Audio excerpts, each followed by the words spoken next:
सहना भवतु सहनौ भुनक्तु सह वीर्यं करवावहै तेजस्विनावधीतमस्तु मा विद्विषावहै।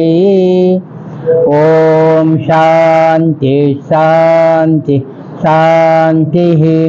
हरि ओम तत्सत्। உபதேச உந்தியார் முதல் ஸ்லோகம் இரண்டாவது ஸ்லோகம் ரெண்டையும் படிச்சுட்டு அதனுடைய உபதேச சாரம் சமஸ்கிருதத்தையும் படிச்சிடலாம். 1. கர்மம் பயன்தரல் கர்த்தனது ஆணையால் கர்மம் கடவுளோ உந்தி பெற, கர்மம் ஜடமதால் உந்தி பெற,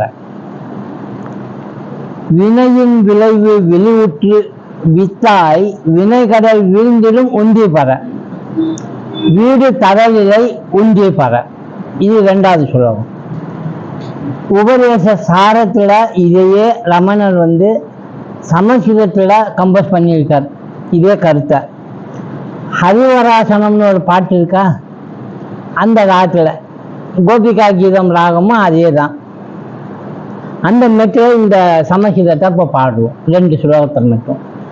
கர்த்துராஜ்ஞயா பிராப்யதே பலம் கர்ம கிம் பரம் கர்ம தஜ்ஜடம் கிருச்சி மகோததோ பதன காரணம் பலமசாஸ்வதம் கதி நிரோதகம்.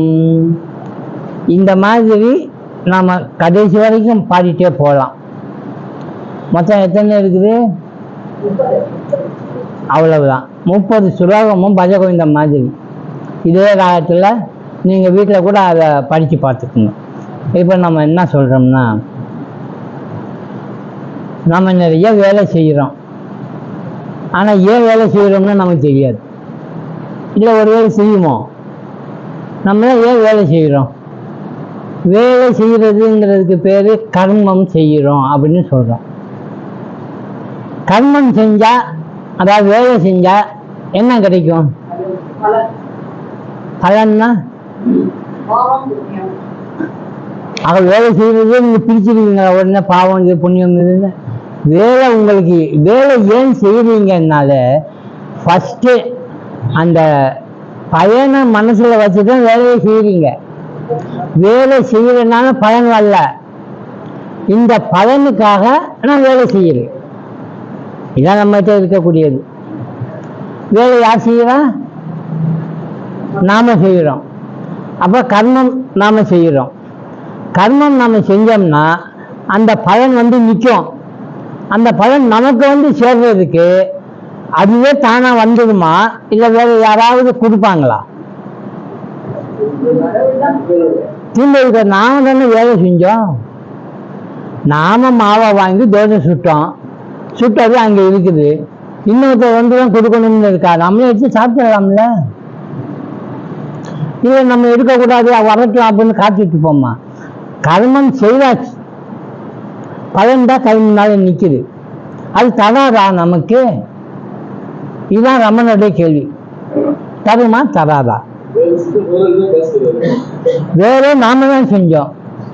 நாம செஞ்ச வேலைக்கு நாமளே பலன் அனுபவிக்கிறோம்.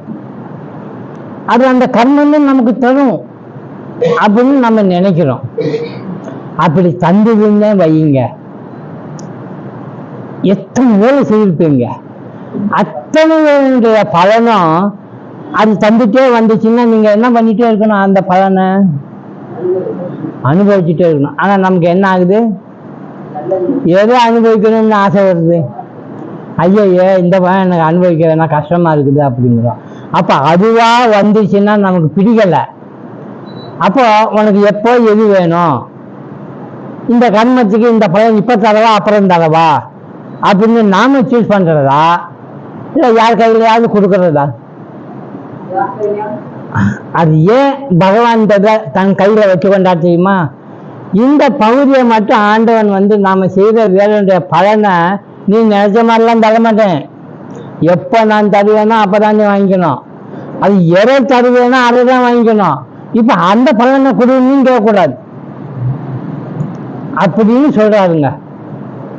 அப்ப அந்த சுவாமிய, அந்த ஆண்டவனை நம்ம என்னன்னு சொல்றது? கேட்டதெல்லாம் தர மாட்டேங்கிறாரு, பாட்டை மட்டும் பாருங்க, கேட்டதும் கொடுப்போவனே கிருஷ்ணா கிருஷ்ணன். எப்படி இது? அவர் என்னடான்னா தட்டுக்கள் திறக்கப்படுங்கிறாரு, கேளுங்கள் தரப்படும். கேட்ட ஏழுங்க தராரு, அதெல்லாம் தரமாட்டேன் அப்புறம் பார்க்கலாம் அப்படின்னு சொல்லிடுவாரு. எதனால அது நடந்தது அப்படின்னா, பகவான் நமக்கு என்ன சொல்லி அனுப்பிச்சிருக்காரு தெரியுமா? இந்த உலகத்துல என்ன சொல்லி அனுபவிச்சிருக்காரு, அனுப்பிச்சிருக்காரு? இந்த உலகத்துல போய் பிரம்ம சுகத்தை அனுபவிக்கிறதுக்காக நீ போ, நிவிருத்தி மார்க்கத்துக்கு போய் பிரம்ம சுகத்தை அனுபவிக்கிறதுக்காக நான் உனக்கு சுதந்திரம் தரேன், போய் என்ன வேலை வேணாலும் செய். எங்க போகணும்? எதை அனுபவிக்கணும்? அதைத்தான் அனுபவிக்கணும் அப்படின்னு சொல்லி அனுப்பிச்சிருக்காரு. இவனுக்கு சுதந்திரம் கிடைச்சிச்சு. கிடைச்ச சுதந்திரத்தை வச்சு வந்து ஏகப்பட்ட கர்மத்தை செய்ய ஆரம்பிச்சிடறான். செய்த கர்மத்துக்கு பலனை அனுபவிக்கிறதுன்னு சொல்லி அனுபவிக்க ஆரம்பிச்சிடறான். அப்போ பகவான் பார்க்குறாரு, எக்கச்சக்கமா இவன் தப்பு தண்டா பண்ணி அந்த பலனை அனுபவிக்க ஆரம்பிச்சான்னா தீய வழிகளில் போக ஆரம்பிச்சிடுவான். நிவிருத்தி மார்க்கத்துக்கு வர்றதுக்கே சான்ஸ் இல்லாமல் போயிடும். அதனால இதை ரெண்டையும் செய்யட்டும்.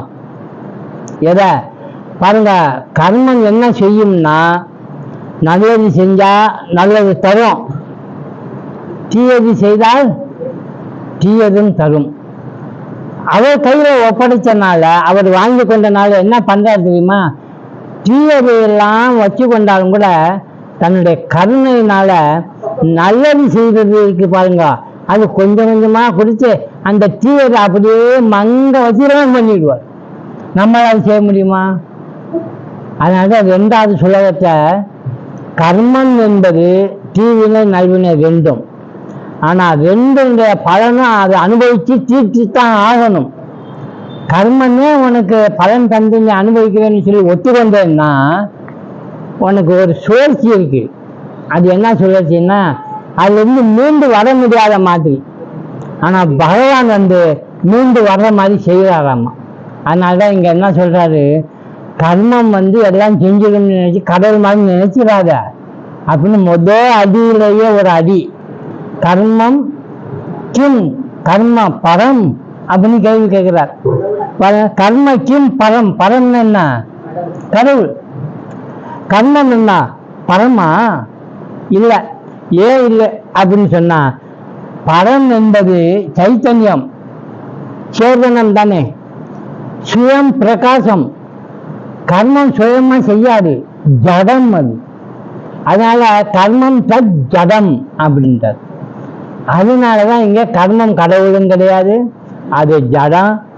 இத அனுபவிக்கிறதுக்கு உரிய பலன்களை கொடுக்கறதுக்குன்னு கர்மமே தந்துடாததுனால யாரோ ஒருத்தர் இருக்கார், அவர் தான் கடவுள் அப்படின்னு சொல்லி முதல் சுலகத்துல என்ன சொல்ல வர்றாரு, கர்மத்தால் ஏற்படும் பயன்கள் நாம் அனுபவிப்பதற்கு இறைவனின் ஆணை தேவைப்படுகிறது.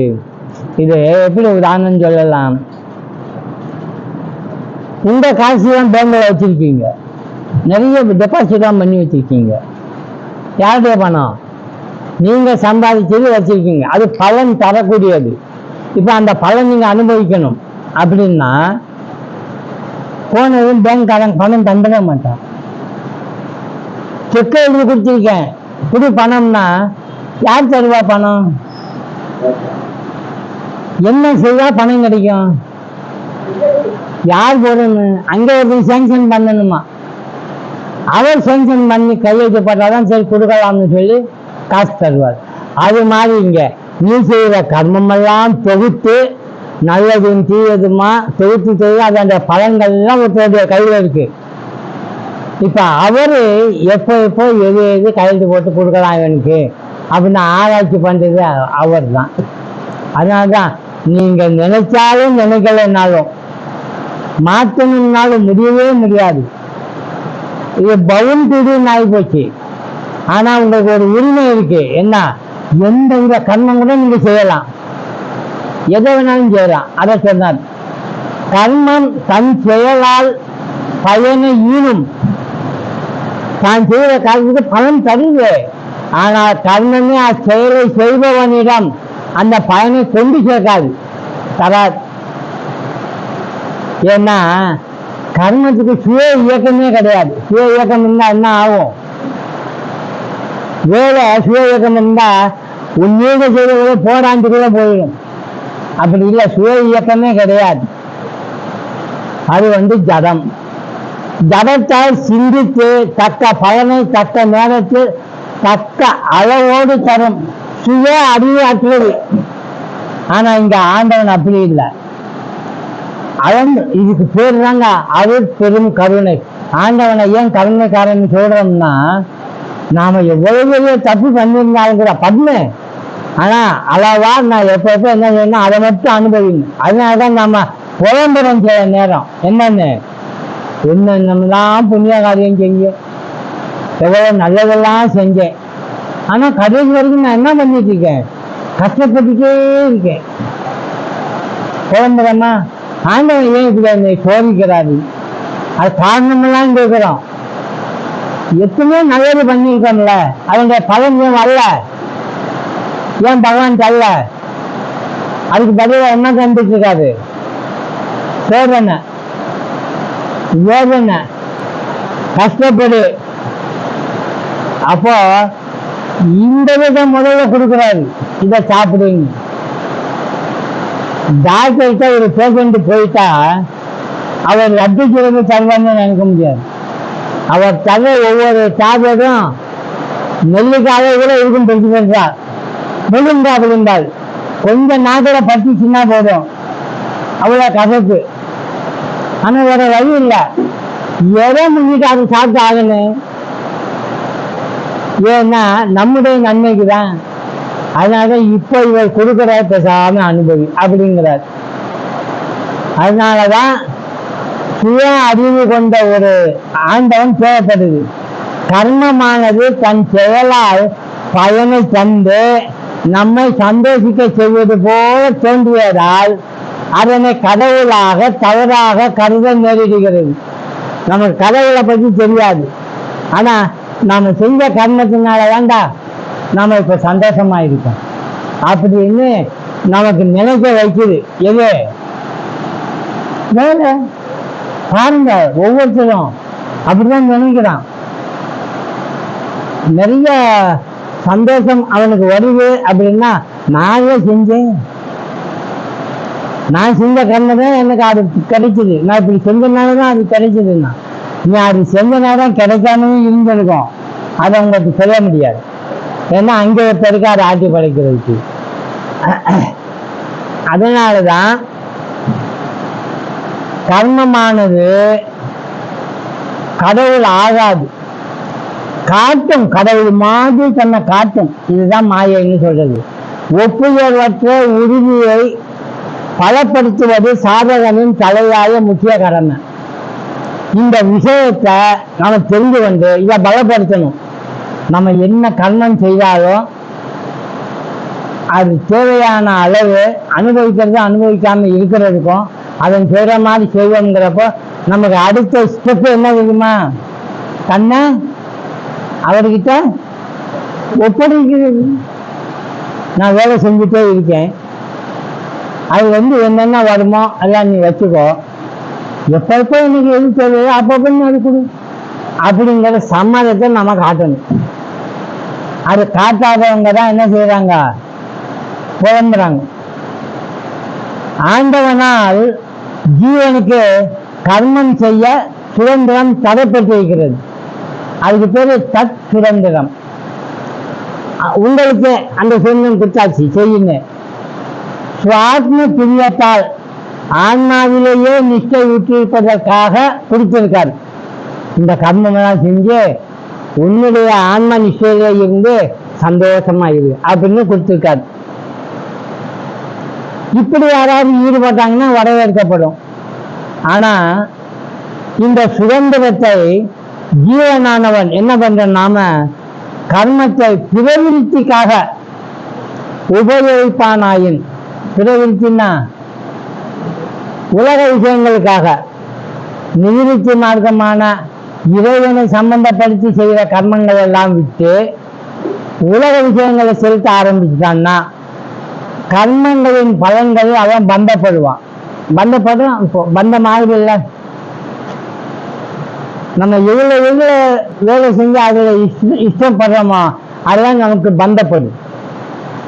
கர்த்தனாகிய ஆண்டவனின் நோக்கத்திற்கு பிரம்ம சுகத்தை அனுபவிக்கட்டும்னு நமக்கு விட்டுருக்காரு. அந்த தத்துரந்திரத்தின் விளைவு மாறுபடும் பொழுது கர்மத்தின் பலனை கொடுக்கும் பணியை ஆண்டவன் எடுத்துக்குவான். நீ செய்கிறது சரியில்லை, நீயா எடுத்துக்கொண்டு நீயா வேலை செஞ்சு நீயா இதை அனுபவிக்கிற அதை அனுபவிக்கிறேன்னு நம்ம என்ன பண்ணிடுவோம், ஆகாததெல்லாம் அப்புறம் பார்ப்போம்ட்டு ஒதுக்கிடுவோம். அப்புறம் அது ரொம்ப கஷ்டமாயிடும். ஜீவன் தான் நினைத்தபடி எல்லா பலனையும் அனுபவிக்க ஆசைப்பட்டால் ஆன்மையான லாபத்தை உண்டாக்க இயலாது. இது 4வது பாயிண்ட் என்னன்னா, இது எல்லாமே முதல் சுலகத்தினுடைய விஷயங்கள். கர்ம பலன்கள் அனுபவிக்கும் ஜீவனை உய்விக்க கடவுளின் உபாயம். பலனை கொடுத்து அவனை மேலே ஏற்றணும்ல. இதெல்லாம் ஏன் சொல்றோம்னா ஒன்று தெரிஞ்சுக்கணும். முதல்ல நாம யாருன்னு நமக்கு தெரியாம இருக்கிறத பகவான் தெரிய வைக்கிறார். நாம சிவபெருமான கும்பிடுவோம், என்ன சொல்லி கும்பிடுவோம், என்ன வேணும்னு நினைச்சு கும்பிடுவோம், என்ன கேட்கலாம்னு நினைக்கிறீங்க? தாய்மானவர் ஒரு பாட்டுல சொல்லியிருக்காரு சிவபெருமான கும்பிடுறத பற்றி. அவர்கிட்ட நம்ம சிவனை கும்பிட்டோம்னா அவர் என்ன தருவார், நீங்க என்ன கேட்பீங்க? இப்ப எத்தனை கர்மங்கள் செய்வீங்க, அந்த கர்ம பலனெல்லாம் கொடு அப்படின்னு கேட்பீங்களா? இல்லை நீ என்ன கொடுக்குறியோ கொடு, நான் உன்னை கும்பிடுறேன் அவ்வளவுதான் அப்படின்னு சொல்லிட்டு பேசாம இருக்கீங்களா? கர்மம் செய்யாம யாராலையும் இருக்க முடியாது. கர்ம பலன் நீங்க வேணாம் வாங்கிக்க வந்து கொடுக்கறதான் செய்வார். ஆனா நாம ஏன் கும்பிடுறோம்னு தெரியாமலேயே பகவானை கும்பிட்டு இருக்கோம்.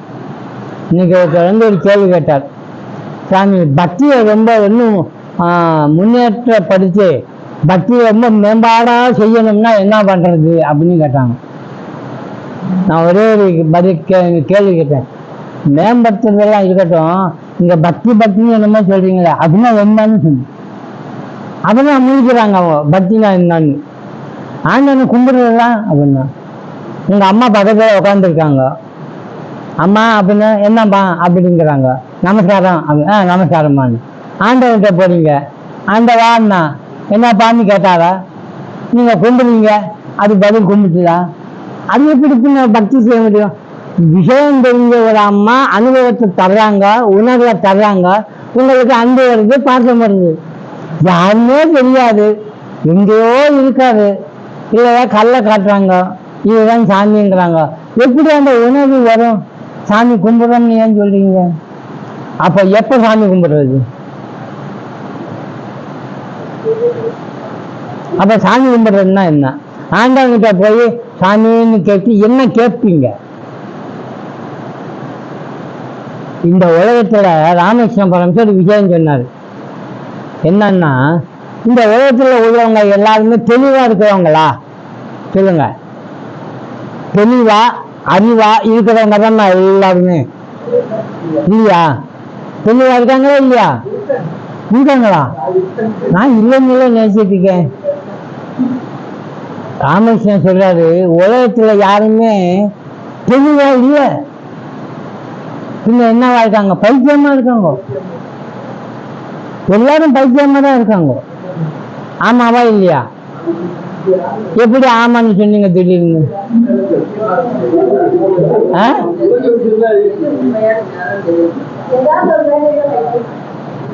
ஏதோ அந்த அம்மா எவ்வளவு கரெக்டா சொல்றாங்க.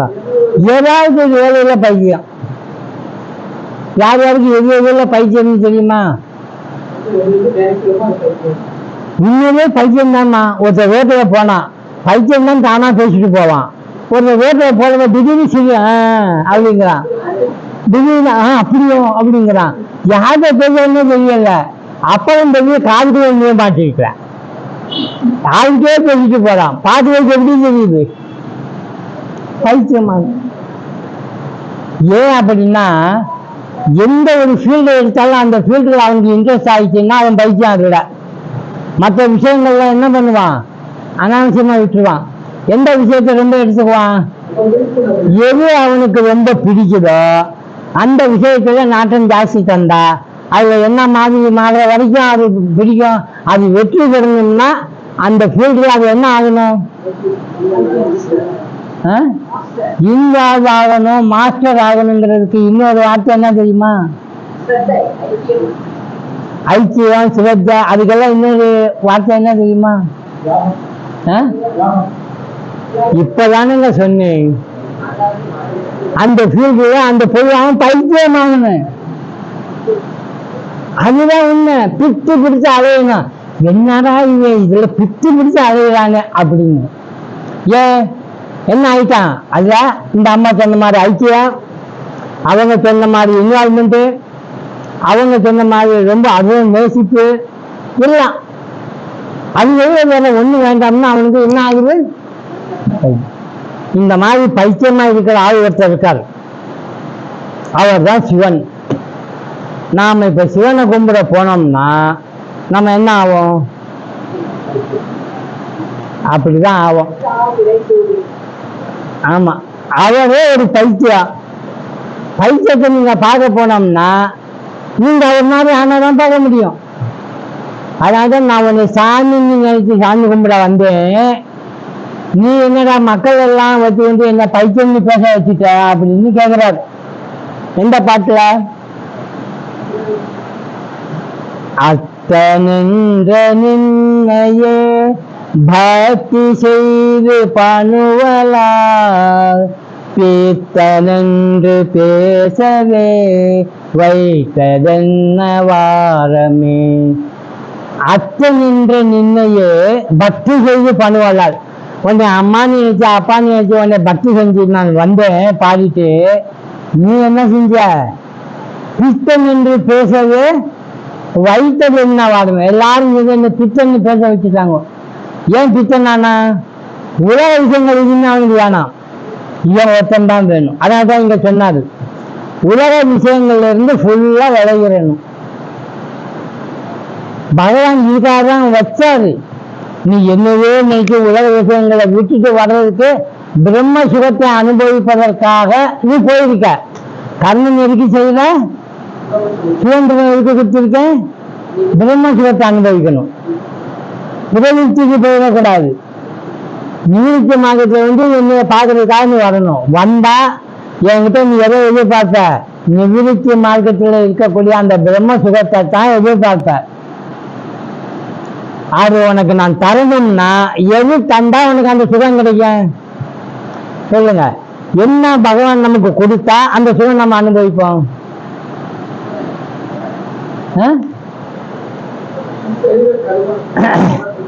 இதே பாட்டுல கடைசி ஒரு ஸ்டான்ஸா, அன்னை போல அருள் மிகுத்த மண்ணும் ஞான வரதனே என்னையே என கலித்த நின்னை யானும் பணிவனே. பாருங்க, அன்னை போல அருள் மிகுத்து மண்ணும் ஞான வரதனே, நீ அம்மாவை காட்டிலும் அதிகப்படியா நேசிக்கிற எங்களை. அதனால நீ என்ன பண்ணிருக்க, என்னையே என கழித்த நின்னை யானும் பணிவனே. உன்கிட்ட பணிஞ்சு நானு சாமி கும்பிட்டேன், நீ எனக்கு என்ன கொடுத்த, என்னையே எனக்கு கொடுத்துட்ட. அப்ப நான் இவ்வளவு நாள் எங்க இருந்தேன், வேற பக்கம் எங்கேயோ சுத்தி நான் இன்னாரு அண்ணான்னு சொல்லிட்டு இருந்தேன்.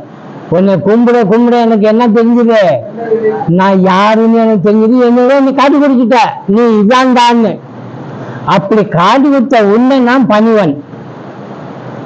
அப்ப இதுக்குத்தான் அவர் நம்மளை அனுப்பிச்சிருக்காரு. அப்ப நம்ம செய்யற ஒவ்வொரு கர்மமும் அதனுடைய பலன் எதுக்கு பயன்படணும். தீயதும் செய்வோம், தெரியாம செஞ்சிருப்போம். நல்லதும் செஞ்சிருப்போம், தெரிஞ்சோ தெரியாமலோ செய்திருப்போம். ரெண்டு பலனையும் அவன் கையில கொடுத்துட்டு, இன்னும் என்ன மாதிரி மோல்டு பண்ண போறியோ அது மாதிரி நீ மோல்டு பண்ணு அப்படின்னு சொல்லி அவன்கிட்ட நம்மளை ஒப்படைச்சிட்டோம்னா அவன் கொடுக்குற பலனை பேசாம அனுபவிக்க வேண்டியதுதான். அதைத்தான் இங்க சொல்றார்.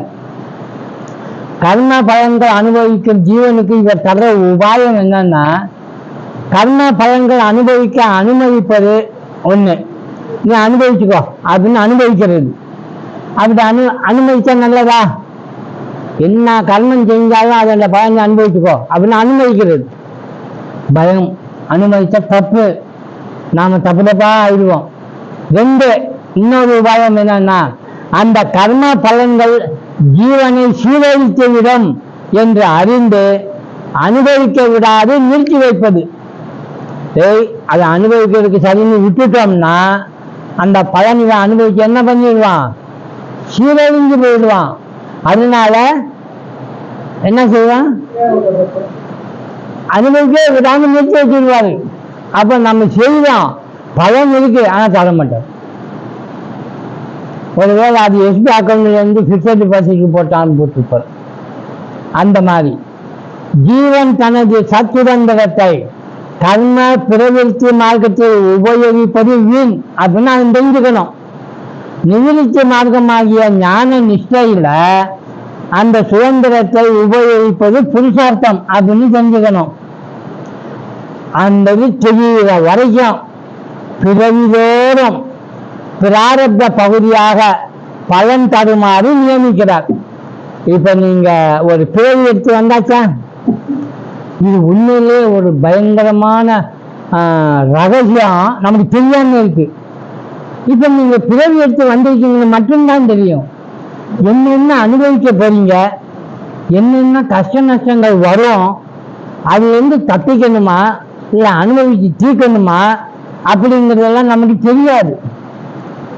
இதை தெரிஞ்சு இப்போ ஒரு பிறவி எடுத்துட்டு போவோம், அந்த பிறவில இந்த பலனை சேர்த்து தருவேன், அந்த பலனையும் தாரு, இதெல்லாம் நீ அனுபவிச்சுக்கோ அப்படின்னு குறிச்சிருக்காரு.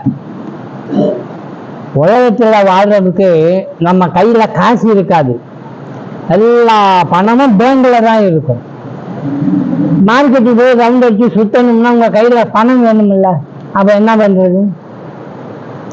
எவ்வளவு நாள் எந்த எந்த ஊருக்கு போய் சுத்த போறீங்க, எவ்வளவு காசு தேவைப்படும், ஒரு கணக்கு போடுவீங்க. போட்டுட்டு ஒரு 50,000 எடுப்போம் அப்படின்னு 50,000 எடுத்துட்டு வருவீங்க. 50,000 இதுக்கு 5 நாள் சுத்துறதுக்கு தேவைப்படும், இதுக்கு இருக்குன்னு சொல்லி. அப்போ தேவைப்பட்ட அளவுக்கு நம்ம வாங்கிட்டு வந்து தான் சுத்த முடியுது. இது மாதிரி நம்முடைய கர்ம வினைகளுடைய பலன்கள் முழுவதும் ஒரு இடத்துல சேர்த்து வைக்கப்பட்டிருக்கு. அந்த இடமுக்கு என்ன பேரு?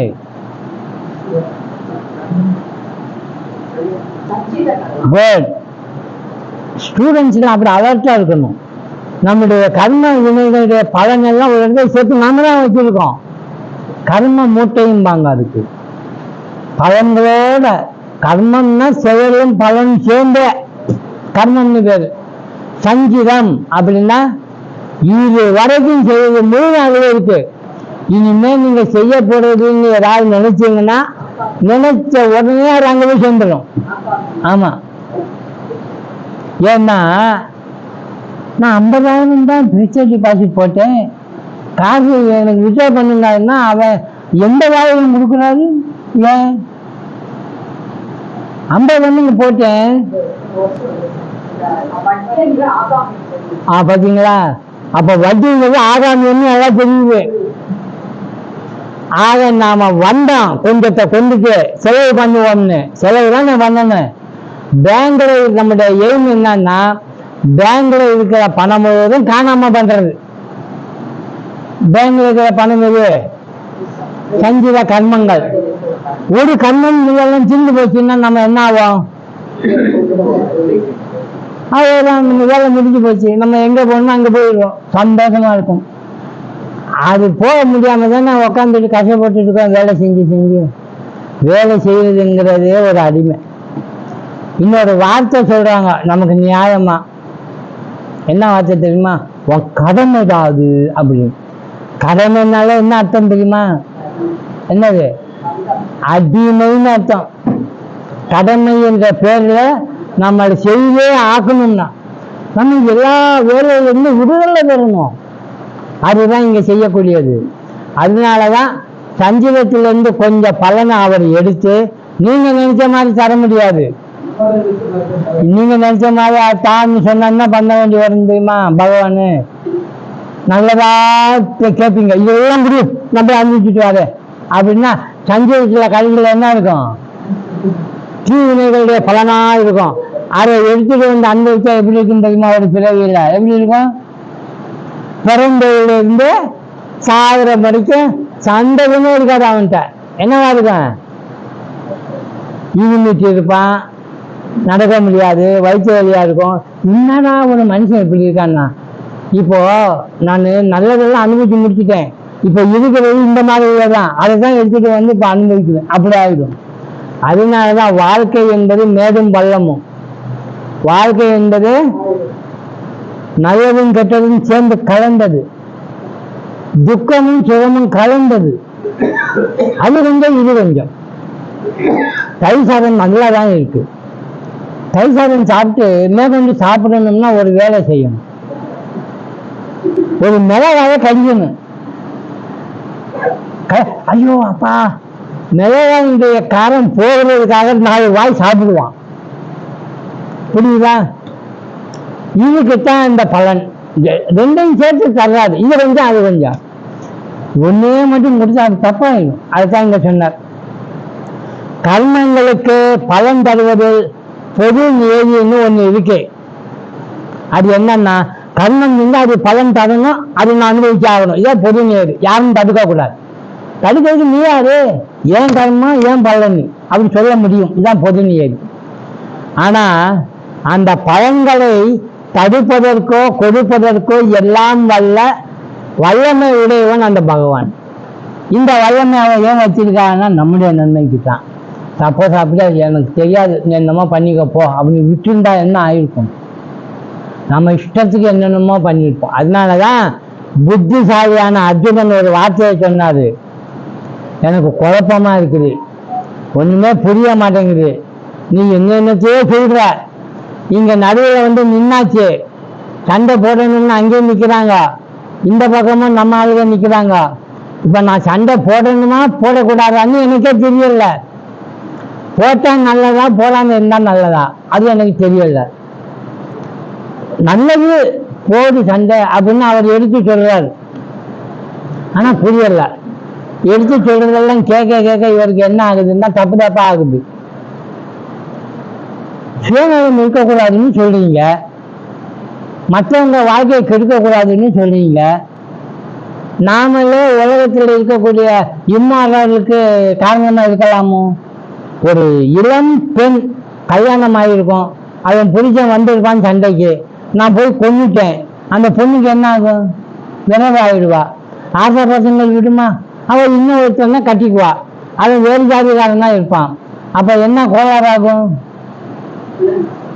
குலம் வந்து இன்னும் குலம்னு தெரியாம போயிடும். இன்டர் காஸ்ட் என்னன்னா ஆங்கில இந்தியன், இந்தியன் இல்லை.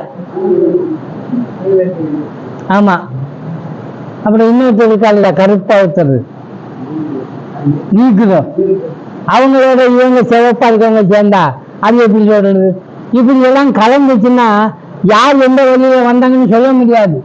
அப்போ நம்முடைய அந்த ஆசிரம தர்மமும் அந்த வழிகள் இருக்குல்ல, பிரம்மச்சாரி கிரகஸ்தம் அதெல்லாம் மாறிடுச்சுன்னா தப்பில்லை. அதுக்கு நம்ம காரணமா இருக்கலாமா? அதுக்காக நான் சண்டை போட மாட்டேன்.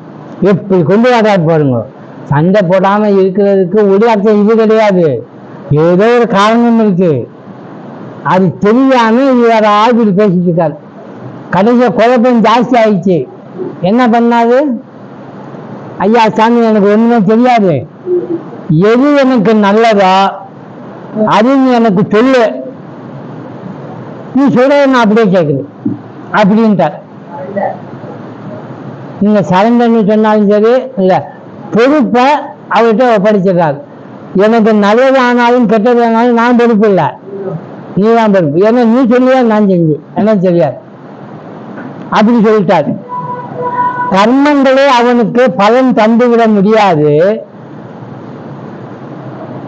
அதனால பகவான ஒருத்தனை வச்சு நான் செய்வதுக்கெல்லாம் கணக்கு வச்சுக்கோ, எப்போ எப்போ எது எடுத்து தரணுமோ அதுதான். சில பேருக்கு ஆண்டவனை சீக்கிரம் அடைய வைக்கணும் அப்படின்னு நினைக்கிறப்போ கெட்ட கர்மங்கள் எக்கச்சக்கமா செஞ்சிருக்கான். நல்ல காரியம் ஒண்ணுமே செய்யலைங்க. ஒரு வயசான பாட்டி, இந்த கதை ஏற்கனவே சொல்லியிருக்க, ஆனாலும் திரும்பவும் சொல்றேன், பொருத்தமான இந்த இடம். தான தர்மம் கொஞ்சமாவது பண்ணல. ஒரு சாது அந்த தெருவில் அடிக்கடி போவார்.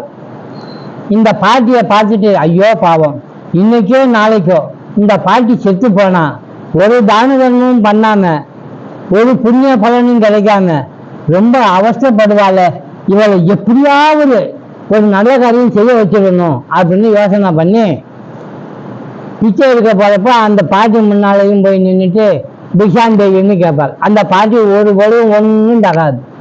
தீ வாங்கிட்டியா, போகல போ அப்படின்னு விரட்டி விடுவாள்.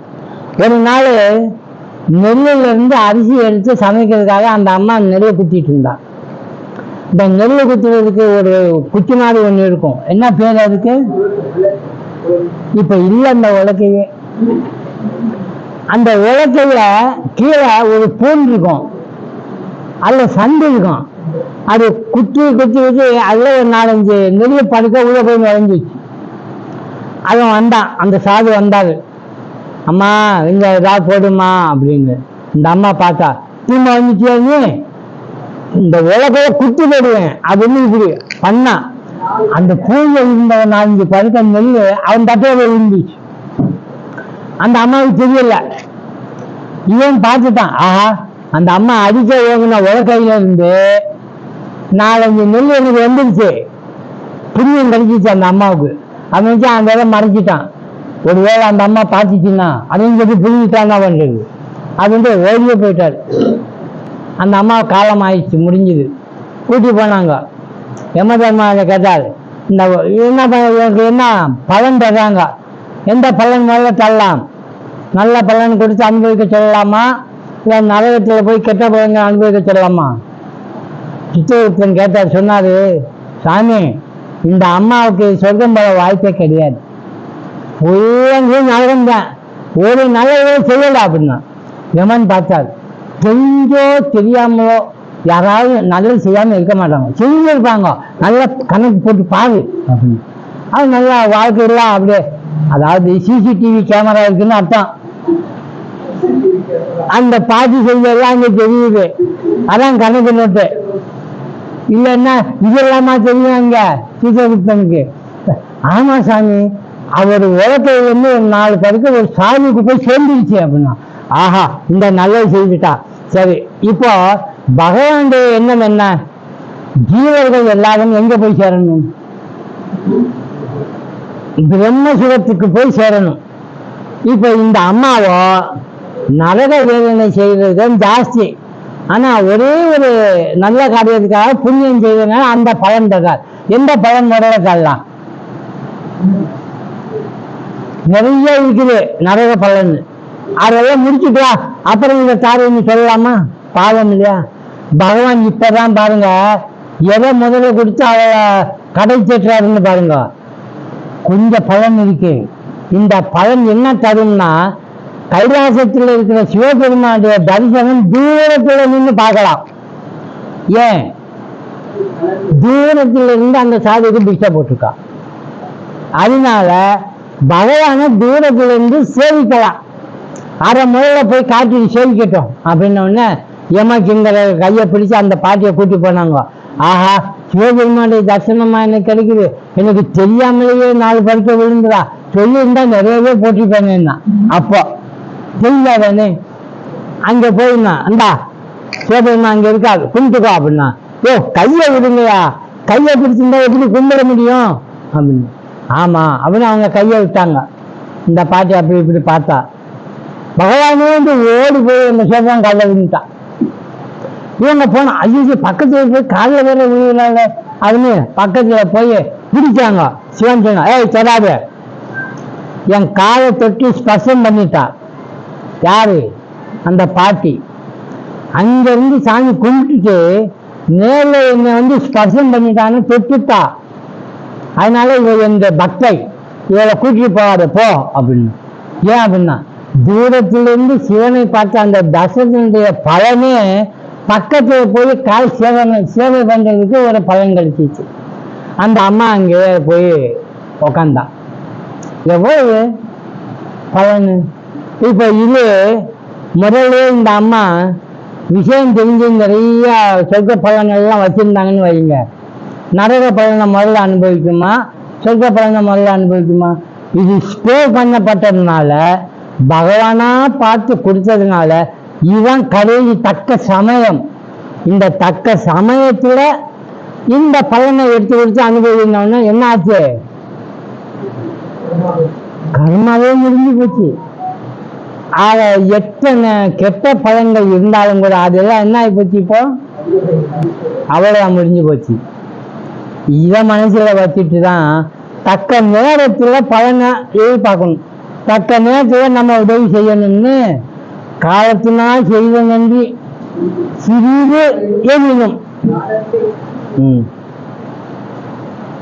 ஞானத்தின் மான பிரிவு அப்படின்னு ஒரு பாட்டு எழுதி வச்சார். இதுதான் அது. ஆக நாம எத்தனை காலம்னாலும் வேலை செஞ்சுட்டே இருக்கலாம். அவன்கிட்ட கொடுத்துடணும். நாம வேலை செஞ்சோம்னா அதை அனுபவிக்கணும் என்ற எண்ணம் நமக்கு வரக்கூடாது. அனுபவிக்கணும் என்ற ஆசை வந்துதான் நம்ம வேலையே செய்யணும். அதைத்தான் சொன்னாருங்க. இப்ப 2வது ஸ்லோகம்.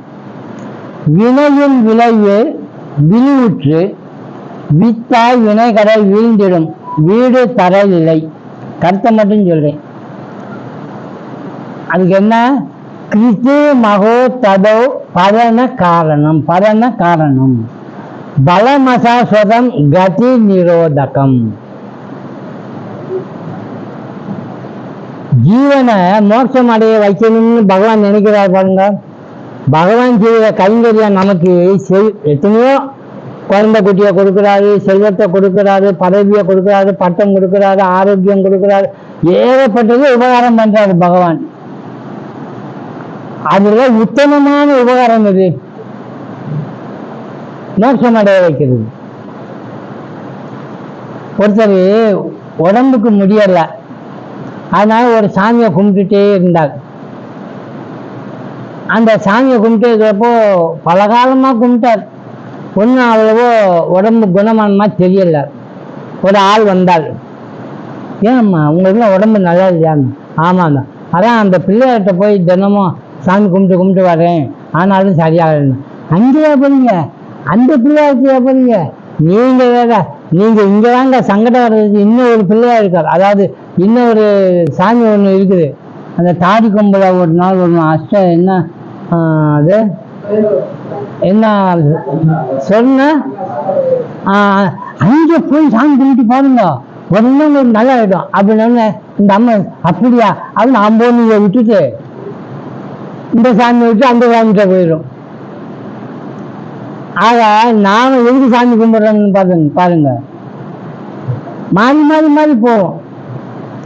எப்படி இருந்தாலும் சரி, அது நம்முடைய மனசு எப்படிப்பட்ட மனசுன்னா, அனுபவிக்கிறதுல இவ்வளவு நாள் ஏமாத்துவோம். அது ஆண்டவனா இருந்தாலும் கூட ஏமாத்துவோம். ஒரு நடந்த கதை என்னன்னா, ஒரு வீட்டுல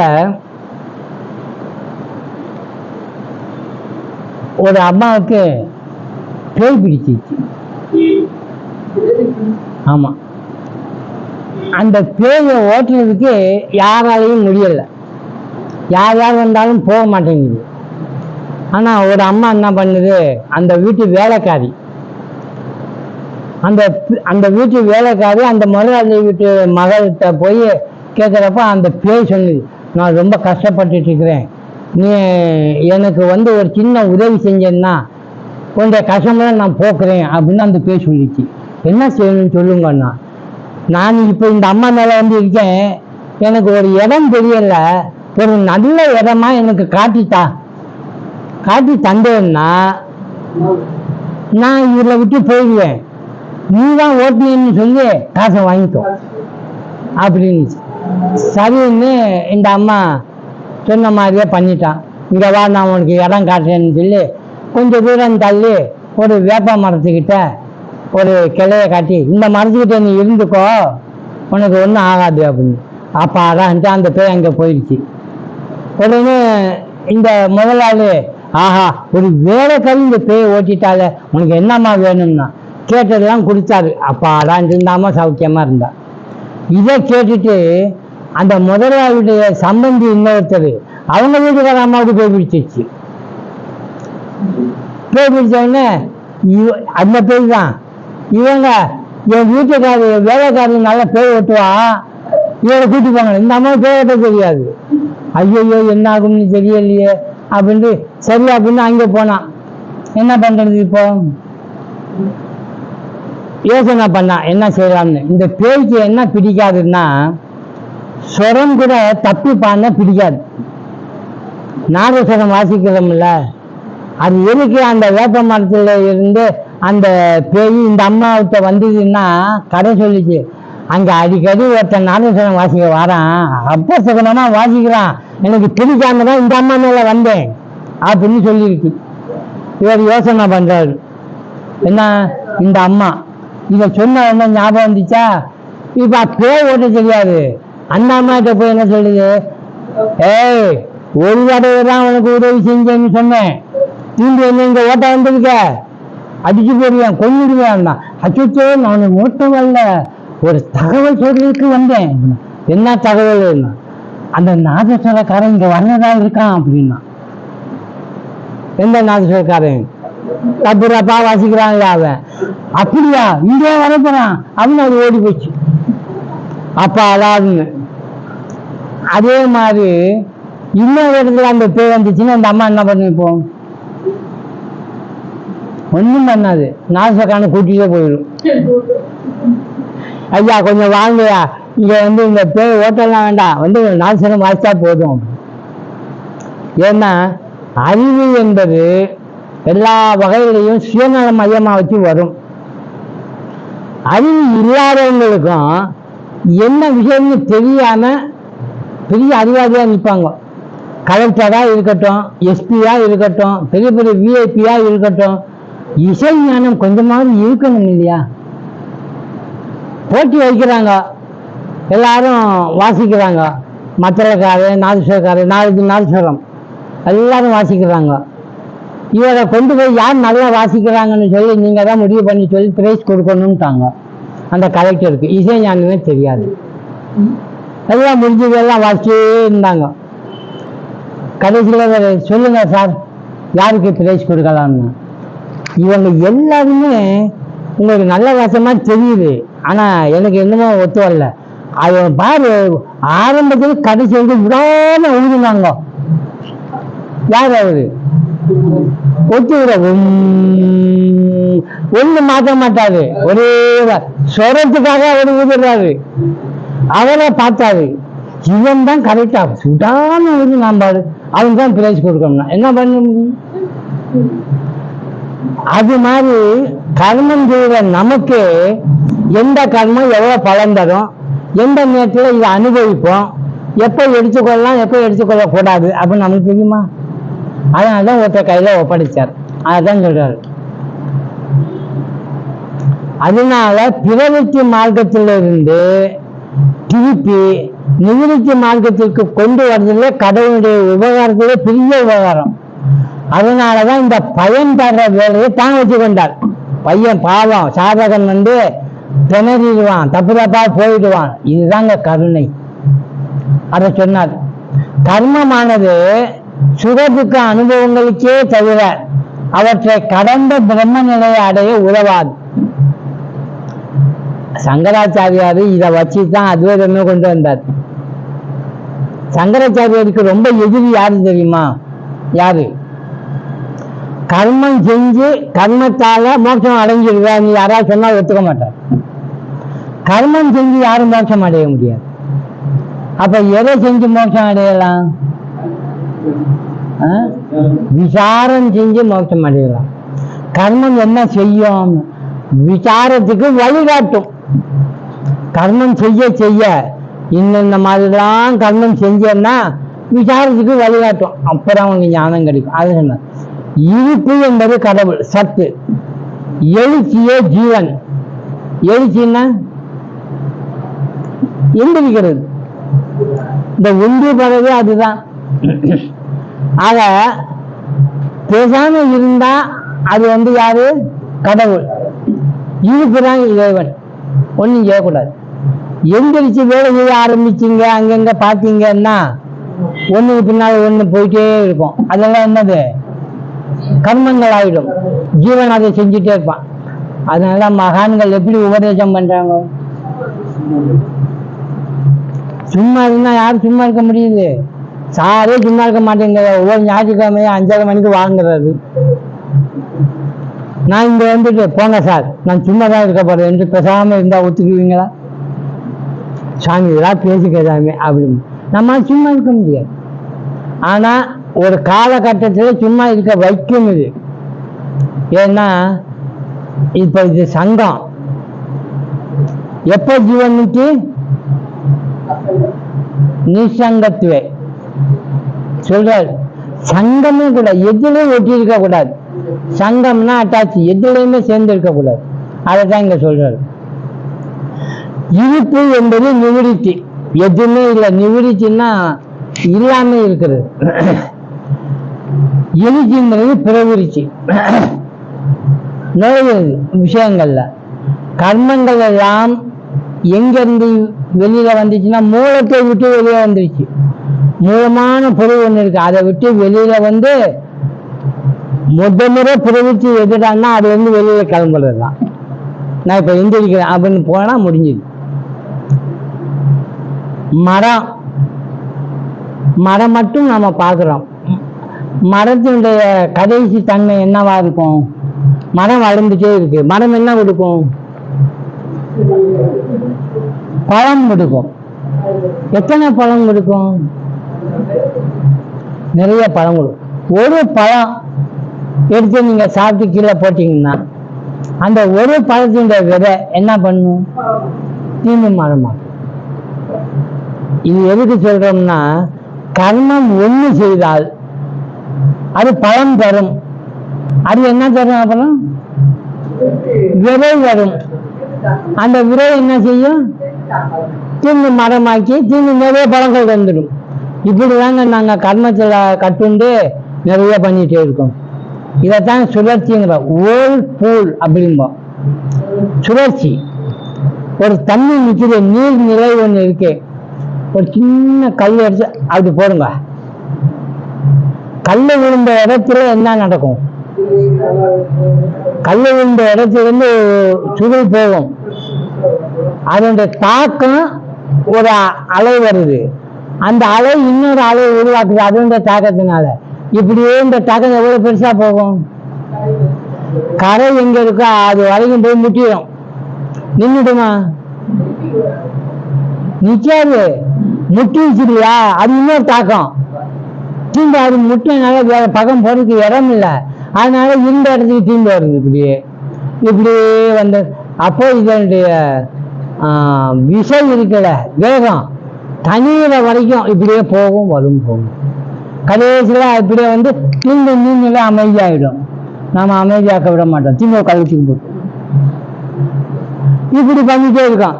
அதுவும் அமைதியான பிறகு போட்டா கூட பரவாயில்ல, போயிட்டே இருக்கிறதவே இன்னொன்று போட்டுருவோம். அப்ப அது வேக வேகமா போயிட்டே இருக்கும். அப்ப இதைத்தான் இங்க சொல்றாரு. கர்மம் என்ன பண்ணுது? பிரவிற்த்தி மார்க்கத்திலேயே தான் கொண்டு போய் சேர்க்குமே ஒழிய நிவர்த்தி மார்க்கத்திலான முக்தியை உங்களுக்கு தராது. கர்மம், பலன், அனுபவித்தல், தீருதல், அதைத்தான் இங்க சொல்றார். வினையின் விளைவு விழிவுற்று. கர்மத்தினுடைய விளைவு பலன். பலனை அனுபவிச்சுட்டா தீண்டுருச்சு. அப்பாடா தீண்டுச்சு அப்படின்னு நினைக்க முடியாது. தீண்டுச்சு என்ன ஆயிடும்? தீண்டு அது விரையா வரும். தீண்டு கர்மத்தை செய்ய வைக்கும். தீண்டு பலன் தர தீண்டு தீரும். இதைதான் சொல்ற. கர்மம் செய்யலாம், பலன் தருது, அனுபவிக்கிறோம், தீருது. ஆயினும் கர்ம இச்சை மிஞ்சி இருப்பதால், கர்ம இச்சை மிஞ்சி இருக்கும். எண்ணில்லாத கர்மங்களை செய்ய தூண்டும்.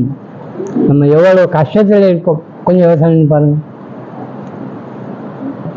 இப்போ ஞானம் அடைகிறத காட்டிலும் வேற வேற பிரகடன நூல்கள் படிக்கிறத காட்டிலும் நாம கர்மம் செய்யறப்போ மாட்டிக்காம இருக்கிறதுக்கு என்னடா வழி அப்படின்னு பார்க்க வேண்டியிருக்கு. விவேகானந்தர் சொல்லியிருக்கார், கர்மம் செய்ய மாட்டிக்காம இரு. The secret of karma, the secret of action. ரகசியம் என்ன? கர்மம் செய்யணும், அதில் மாட்டிக்க கூடாது. நம்ம சொல்றோம் யோகமா பண்றோம், யோகமானா என்னன்னு தெரியாது. ஆனா நாம செய்யலாம் கர்மம், அதில் சம்மந்தப்படாமல் இருக்கணும்னு சொல்ல வராது. இதுக்கு என்ன செய்வது? இப்போ நாம் என்ன இயல்பு நமக்குன்னா, தன்னைத்தானே தடுத்து நிறுத்தி கொள்ள முடியாமல் வாசனைகளால் உண்டப்பட்டு கர்ம கூட்டங்களாகிய கடலில் வீழ்கிறோம். அதான் வினையின் விளைவு. இங்க சொல்லியிருக்கோம்ல, வித்தாய் விழுவிட்டு வித்தாய் வினை கடல் வீழ்ந்திடும், அது மோட்சம் தராது அப்படின்னு சொல்றார். இப்போ 2வது சுலோகத்துல என்ன கருத்து சொல்ல வர்றார் அப்படின்னா, வினை செய்வதனால வருகின்ற பலனை அனுபவிச்சு தீர்த்துரு. அந்த சாரத்தை ஒரு 7 பாயிண்ட்ல சொல்றேன். 2வது சுலோகத்தினுடைய சாரத்தை. 1, ஒவ்வொரு செயலுக்கும் விளைவு உண்டு. 2, இன்னொரு செயலுக்கு வித்தாக அமையும். ஒரு செயல் செஞ்சோமா, அதுக்கு ஒரு விளைவு உண்டு. அந்த விளைவு ஒரு வித்தா இன்னொரு செயலுக்கு காரணமாயிடும். இதனால் வினை தொடர்ந்து வரும், பெருகும். வினை பெருக்கத்தால் பிறவி வரும், பிறவி தொடர்ந்து வரும். வினை சேர்ந்துச்சுல, இதனால் பிறவி தொடரில் இருந்து விடுதலை கிட்டாது. ஆக மொத்தத்தில் என்ன சொல்ல வரீங்க? கர்மத்தால் விடுதலை முத்தி கிட்டாது, இதுதான் கருத்து. அப்ப என்ன செய்யணும்? கர்மத்தை நோக்காமல் கர்த்தாவை விசாரிக்க வேண்டும், இதுதான் குறிப்பு. கர்த்தாவை, கர்மம் செய்கிற கர்மத்தையே நீ பார்க்கிற, கர்மம் யார் செய்கிறா? அந்த கர்மம் செய்கிற கர்த்தா இருக்க அவனை விசாரி. கர்மம் செய்த கர்த்தா யார் தெரியுமா? ஜீவன். அந்த ஜீவனுக்கு கர்த்தா யார் தெரியுமா? ஆண்டவன். முதல்ல நீ ஜீவன்கிற அந்த கர்த்தாவை கண்டுபிடி. நான் யாரு, எப்படி செய்கிறேன்னு, அதை தான் சொல்றாரு. இது 2வது சுலோகம்.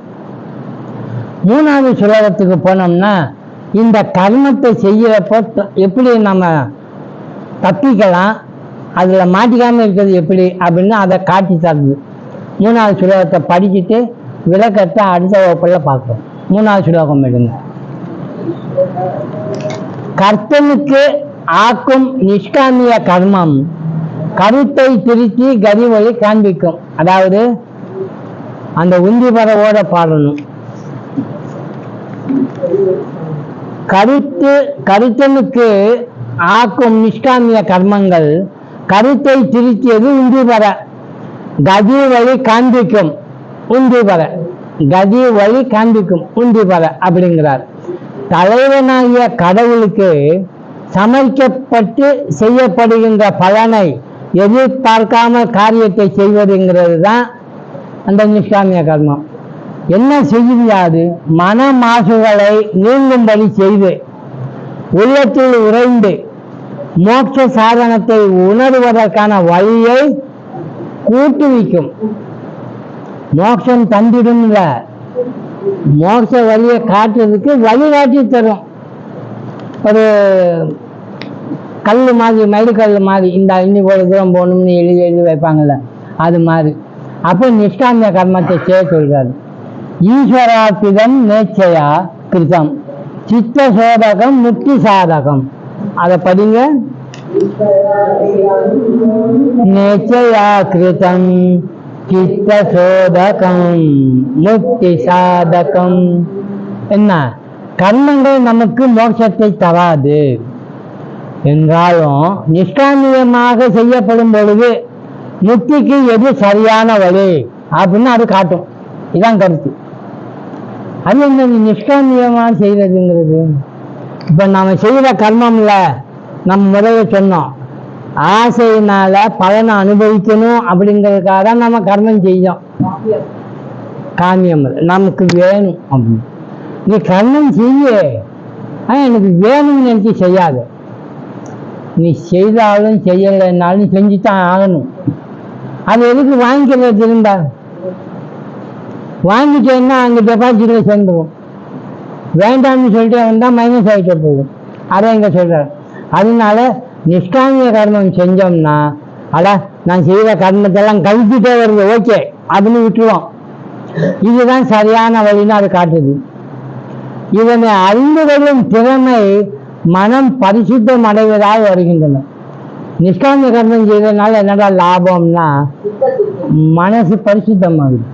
இந்த கண்ணாடியை பார்க்குறப்போ சரியா முகம் தெரியாது. நீங்கள் இப்போ ஒரு வேலை செய்யணும், உங்கள் முகம் சரியாக தெரியணும்னா என்ன பண்ணணும்? இந்த கண்ணாடி கிளீன் பண்ணுறீங்க பாருங்க, அதுதான் நிஷ்காமிய கர்மம். அது கிளீன் பண்ண கண்ணாடியில் இருக்கிற அழுக்கு போனதும் உங்களை நல்லா பார்க்குறீங்க. அது வரைக்கும் கண்ணாடியில் தான் அழுக்கு இருக்கு, அதான் பார்க்க முடியல.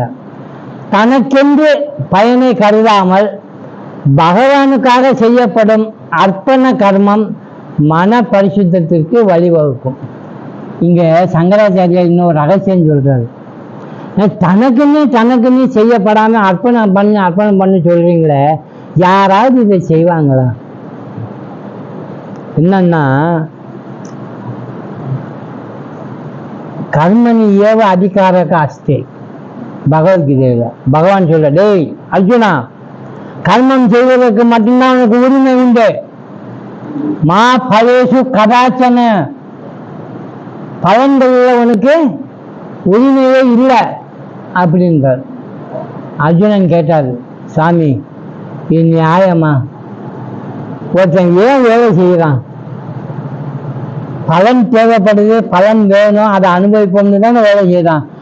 வேலை செய்ய பலன் வரும், நீ வச்சுக்காத, அவனுக்கு கொடுத்துரு அப்படின்னா யாருக்கு தான் வேலை செய்வதற்கு இஷ்டம் வரும்?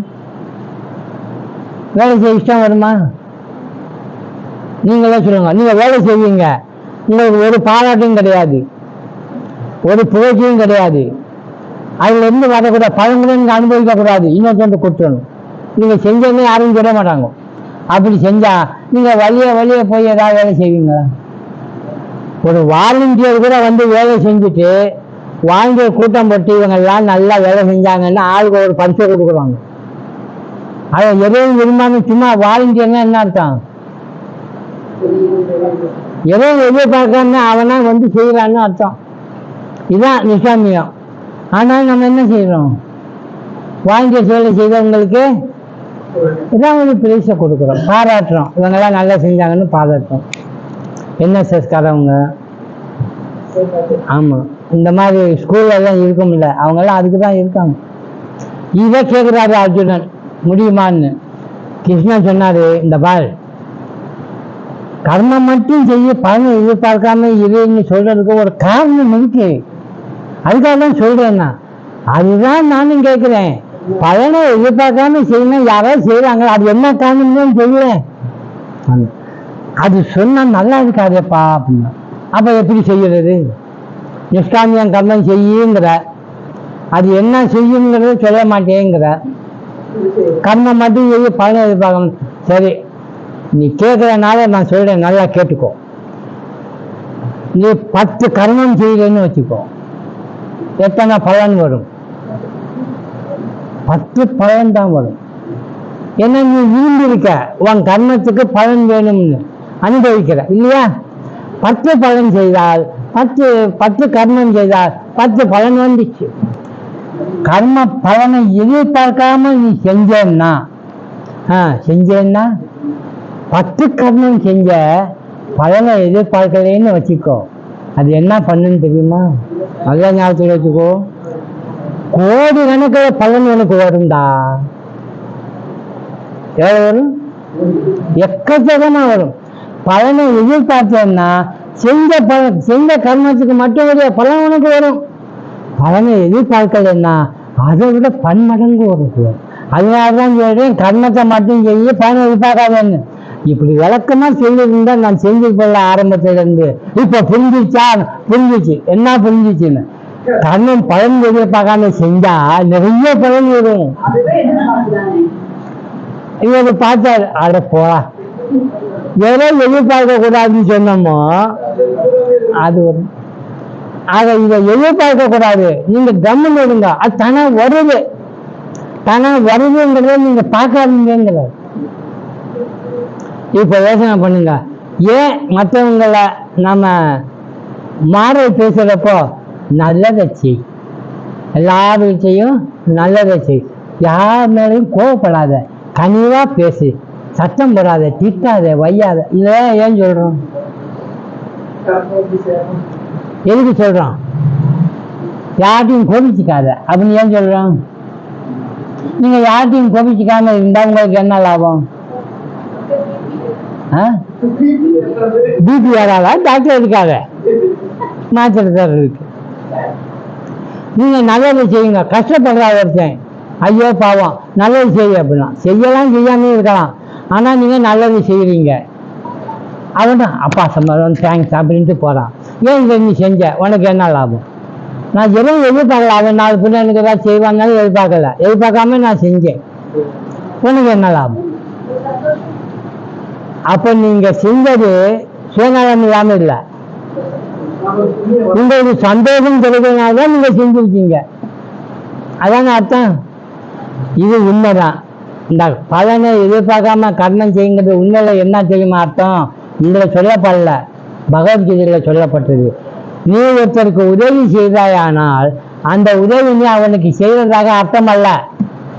இந்த உதவி உனக்கு நீயே செய்து கொண்டாய். இதை நீங்க அண்டர்லைன் பண்ணிக்கணும். யாருக்கு நீங்க எதை செய்தாலும், யாருமே என் மேல ஒரு பாசமா அன்பு வைக்க மாட்டேங்கிறாங்க, என் மேல ஏதாவது ஒரு அன்பு வைக்கிறாங்களா அப்படின்னு நீங்க அங்கலாய்க்கிறீங்க. அவர் சொல்றாரு, நீ என்ன நினைக்கிற, எல்லாரும் உங்களை அன்பு வைக்கணும்னு நினைக்கிறீங்க, ஆமா அப்படின்னு. அப்ப நீ ஒண்ணு செய், நீ எல்லாருக்கும் அன்பு வச்சா அவங்க உங்களை வைக்க ஆரம்பிச்சுக்கோம். நீ எதை விரும்புறியோ அதை நீ மற்றவங்களுக்கு செய். இதுதான் உண்மை. நீ நல்லவன் ஆகணும்னு நினைச்சேன்னா என்ன செய்யணும்? மற்றவங்களை நல்லவன் ஆக்கணும். இப்போ ஒரு பயங்கர சந்தேகம் வருது, நாம எல்லாம் இப்ப எங்க நிக்கிறோம் தெரியுமா? மோட்சம் அடையணும், நான் மோட்சம் அடையணும் அப்படின்னு நிக்கிறோம். நீங்க உண்மையில மோட்சம் அடையணும்னா நீங்க என்ன செய்யணும்? பார்த்தீங்களா? உங்க மோட்சத்தை எதிர்பார்க்காதீங்க. என்ன செய்யணும்? மற்றவங்களுக்கு மோட்சம் அடைய வைங்க. அதனாலதான் நான் என் மோட்சத்தை விட்டுட்டேன். ஏன்னா சுவாமிஜி அப்படிதான் சொல்லியிருக்காரு, ஆத்மனோ மோட்சார்த்தம், மோட்ச அர்த்தம், ஆன்மா விடுதலை அடையணுங்கிறது தான் நம்முடைய எண்ணம். ஆனா நீ ஆன்மா விடுதலை அடையணும்னு தனியா போய் நின்று ஐயோ ராமா ராமா கிருஷ்ணான்னு போய் தபஸ் பண்றது, யார்கிட்டையும் பேசுறது இல்லை, தனியா போய் எங்கேயாவது ஒழிஞ்சு போடுறது, அப்படிலாம் செஞ்சோம்னா மோட்சம் அடைய மாட்டேன். அப்ப என்ன செய்யணும்? ஜெகத் ஹிதாயச்ச ஒரு வார்த்தை போட்டார், ஆத்மனோ மோட்சார்த்தம், ஆன்ம விடுதலைக்காக வாழு. எப்படி வாழணும்? ஜெகத் ஹிதாயச்ச, ஜெகத்துக்கு நல்லதை செய்து கொண்டு உங்க ஆன்ம விடுதலைக்கு நீ பாடுபடு. அப்படின்னா உன் ஆன்ம விடுதலையே விட்டு, ஐயோ பாவம், நான் தெரிஞ்சாலும் கூட அவனுக்கு தெரியல, அவனுக்கு எப்படியாவது அதை தெரிவிக்கணும்னு சொல்லி கூப்பிட்டு வச்சு கேட்கறானோ இல்லையோ அவனுக்கு விஷயத்தை சொல்லி இந்த ஆன்மீக விஷயத்தை சொல்லிட்டே இருக்கணும், ஜாக்கிரதையாகவும் இருக்கணும். ஏன்னா இப்படி அடிக்கடி கூப்பிட்டு சொன்னவங்க பார்த்துதான் ஓடிடுவான். அப்புறம் அப்பா வந்துட்டாங்க அப்படின்னு அந்த மாதிரி ஒரு கசப்பாயிடும். விருப்பத்தை கொண்டு வரணும். லைஃப்ல எவ்வளவு கஷ்டத்துல இருக்கும், எவ்வளவு டேஞ்சர்ல இருக்கும், திடீர்னு உடனே தப்பிக்கணும்னு இருக்கிற இந்த சூழ்நிலையில அதை விட்டு எங்கேயோ போயிட்டு இருக்கிறது. யாருக்கு இது தெரியும்? இதை சொல்றதுக்காக ராமகிருஷ்ணன் ஒரு கதையை சொன்ன சூப்பரா. ஒரு மது மேல, உயரமான மது மேல ஒரு ஆள் ஏறினார். அந்த மது மேல ஏறி நின்று இப்படி பார்த்தா மக்கள் போறாங்க வர்றாங்க, கொடையை பிடிச்சு போறான், மூட்டை தூக்கிட்டு போறான், வண்டியை சுமக்கிறான், கார்ல போறான், பிஸியா இருக்காங்க. அந்த பக்கம் பார்த்தாரு, அந்த பக்கம் என்ன இருக்குன்னு தெரியாது இங்க இருக்கிறவங்களுக்கு. மேல ஏறி நிக்கிறவனுக்கு அப்படி பார்த்தா ஆஹா அப்படின்ட்டு இந்த பக்கம் பார்க்கவே இல்லை, அப்படியே கூட குடிச்சுட்டார் அந்த சைடு. இங்க இருக்கிறாங்க பார்த்தாங்க, என்னடா இது மேலே ஏறுனா நம்ம பார்த்தா அந்த பக்கம் பார்த்தா ஆண்டு போய் விழுந்துட்டாங்க, என்ன இருக்கும் என்னமோ இருக்குது அப்படின்னு எல்லாரும் போயிட்டே இருக்காங்க. 100 பேர் ஒரு ஆளு என்னமோ இருக்குது நானும் போய் பார்க்கிறேன் இது அப்படின்னு அவன் ஏறான். அவன் மேலே ஏறி போய் நின்று பார்த்தான், ஆஹா அப்படின்னு விழுந்துட்டான். என்னன்னா போனவங்களாம் அந்த பக்கமே விழுகிறாங்க, ஏதோ ரகசியம் இருக்கு போல இருக்குன்னு ஒரு ஆள் போனான். அவன் ரொம்ப ரொம்ப மன கனிவு உள்ளவன், ரொம்ப ரொம்ப தயால குணம் உள்ளவன். மேலே ஏறி நின்று அப்படி எட்டி பார்த்தான், ஆஹா ஆனந்தமா எவ்வளவு ஆனந்தமா இருக்குன்னு. இந்த பக்கம் பார்த்தான், ஐயோ மக்கள் இதை அறியாம இருக்காங்களே, நானும் விழுந்துட்டேன்னு வை, இது சொல்றது யாரு, நானும் போயிட்டான்னா யாரும் வரமாட்டாங்க, யாரோ ஒருத்தன் வந்து மேலே ஏறி பார்க்குறான், அதனால நான் விட மாட்டேன் அப்படின்னு அங்கே நின்றுட்டு, ஜனங்களே இங்க வாங்க இங்க வாங்க அவங்க கூப்பிடுறான். இல்லையா எனக்கு வேலை இருக்கு அப்புறம் வரேன் அப்படின்னு போறான். ஐயோ இதாங்க முதல் வேலை வாடன்னு கூப்பிடுறான், அவன் கேட்க மாட்டேங்கிறான். ஆனாலும் அவன் விடுறது இல்லை, கூப்பிட்டுட்டே இருக்கான். அனுபவிக்க வேண்டியது அங்க அனுபவிக்கிறானா, அனுபவிக்கல, என்ன செய்யறான்னா அனுபவிக்க வைக்கிறதுக்கு பார்க்கறான். கூப்பிடுறான் ஆளுகளை, வா வான்னு, இங்க வா இங்க வா, இதுதான் முறைய பார்க்கணும் அப்படின்னு வர்றவங்களை காட்டுறான். அப்புறம் விஷயத்த சொல்றாரு இந்த மாதிரி. ஆனா அந்த ஆள் இருக்காருல, அவன் தான் உண்மையிலேயே மற்றவங்களை மோசம் அடைய வச்சுட்டு தான் மோசம் அடையணும் அப்படின்னு. ஏன்னா கிடைச்சிருச்சு அவனுக்கு. ஏன்னா மோட்சம் என்பது கிடைக்காம இருந்து கிடைக்கிற பொருள் அல்ல. நம்ம எங்க இருக்கோம்,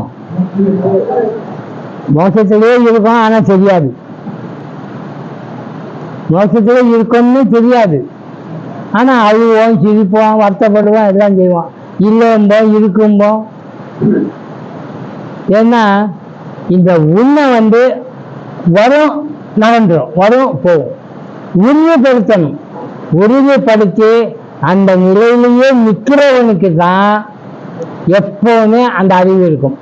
அவனைத்தான் ஸ்ரீகிருஷ்ணர் ஒரு பேரை சொல்லி கூப்பிட்டார் பகவத்கீதையில, ஸ்தித பிரக்ஞன். பிரக்ஞன் அப்படின்னா நினைவில் உள்ளவன், ஸ்தித உறுதியாக உள்ளவன், தான் யார் என்பதில் கொஞ்சம் மாற்றம்ல மறந்து போக மாட்டான். அப்படி இருந்து உலகத்துல வாழ்வான். அவனுக்கு இந்த கர்மம் ஒன்றும் பண்ணாது, கர்மத்துல சிக்கவே மாட்டான். அவன் செய்கிறது எல்லாமே என்னது, நிஷ்காமிய கர்மம் தான். ஸ்ரீகிருஷ்ணன் எவ்வளவு வேலை செய்தார், பயங்கரமான வேலை செய்தார், யாரும் செய்யாத வேலை அவர் செய்தார்.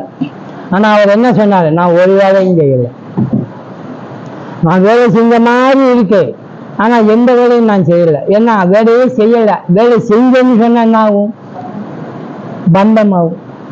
அப்படிதான் வாழ சொல்றார். இத 3வது ஸ்லோகம் சொல்லுது. அதாவது என்ன சொல்லுது, கருத்து அடுத்த வாரமும் பார்ப்போம்.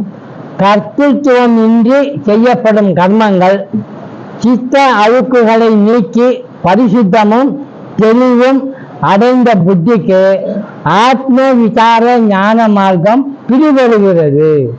ஆத்ம விசாரணை பண்றதுக்கு ஒரு பிடிப்பு நமக்கு ஏற்படும். எப்போ நிஷ்காமிய கர்மம் செஞ்சா புத்திக்கு தெளிவு ஏற்பட்டுவிடும். அந்த தெளிவான புத்திக்கு தான் புத்தி யோகம் அப்படின்னு பகவத்கீதையில சொல்லிட்டார். மிச்சத்தை அடுத்த வாரம் பார்ப்போம். சரணாவத்து சொல்லு. அடுத்த வாரமும் 3வது ஸ்லோகம் தான்.